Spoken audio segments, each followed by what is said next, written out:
They say your mind plays tricks in the dark, that when you're alone and the lights go out, your brain starts filling in the gaps with shadows and shapes that don't really exist. But what if the things you see in the dark are real? And worse yet, what if they can only see you when it's dark? She only appears when the lights go out. It started in an old apartment building on the edge of town, cheap rent, creaky floors, and just enough charm to make it tolerable. Alex, a 26-year-old graphic designer, had just moved in after a messy breakup and a need to start fresh. The place had character, but also something else. The first night, the power went out. Snap. Total darkness. Alex sighed, fumbling with his phone flashlight.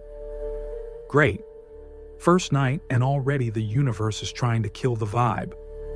He lit a few candles and settled in with his sketch pad.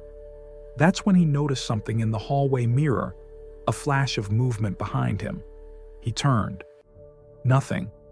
But the chill that crawled up his spine didn't leave. The next day, he met Kira, a neighbor from 3B. Petite, quiet, and always looking over her shoulder.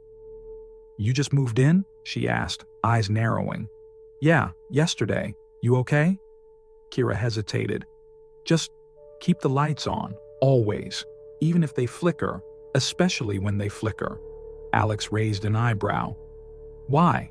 She leaned closer, her voice barely above a whisper. "Because she's always watching, and she only appears when the lights go out." That night, Alex left every light on, lamps, TV, even the oven light. At 3:14 a.m., everything cut off at once. The silence was thick. Then, the sound of breathing, not his. Slow, ragged. His flashlight wouldn't work. His phone screen flickered, then died. In the corner of the room, a figure stood.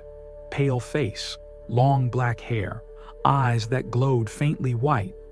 He froze, his heartbeat drumming in his ears. She didn't move, until he blinked. Then she was closer. Another blink. Closer.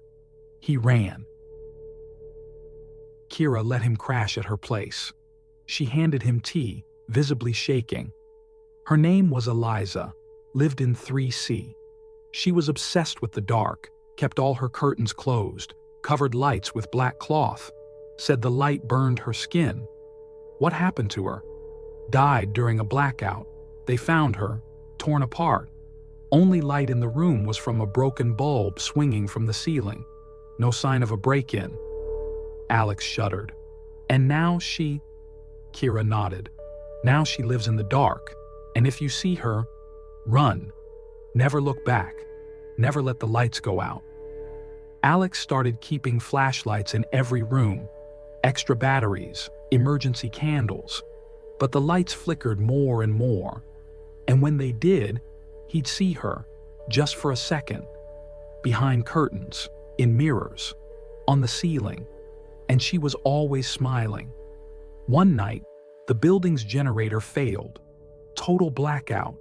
People screaming in the hallways, doors slamming.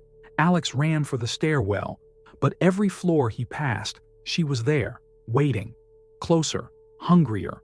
He reached the lobby. Light from a backup exit sign glowed red. She stood just outside it. He had to choose, run through her or back into the dark. Kira found him days later in the boiler room, muttering to himself. He'd set up lights in a circle, like a protective ring. Inside it, candles, symbols, and a notebook full of drawings. She doesn't just appear, he said, eyes wide. She feeds on fear, on darkness, on us. Kira looked at the notebook. The final page had one phrase scribbled again and again. She only appears when the lights go out. The town was hit by a massive storm. Power was out for miles. The apartment building plunged into shadow. One by one, residents vanished. The only sounds were static from radios and the soft whisper of footsteps on tile. Kira locked herself in her bathroom with a crank flashlight, but she could hear Eliza behind the door, whispering, crying. As the flashlight dimmed, Kira sang, loud, anything to drown it out. But when the light died, there was only silence. A month later, a police team found a camcorder in 3C, battery nearly dead. The footage showed Alex and Kira trying a ritual to banish Eliza, chalk circles, Latin chants. Then the lights flicker, the camera shakes, screams. Then darkness. When the footage ends, a final frame appears. She only appears when the lights go out. Next time you're home alone and the lights begin to flicker, don't blink, don't move, don't even breathe. Because she's watching, waiting, just beyond the edge of the dark. She only appears when the lights go out.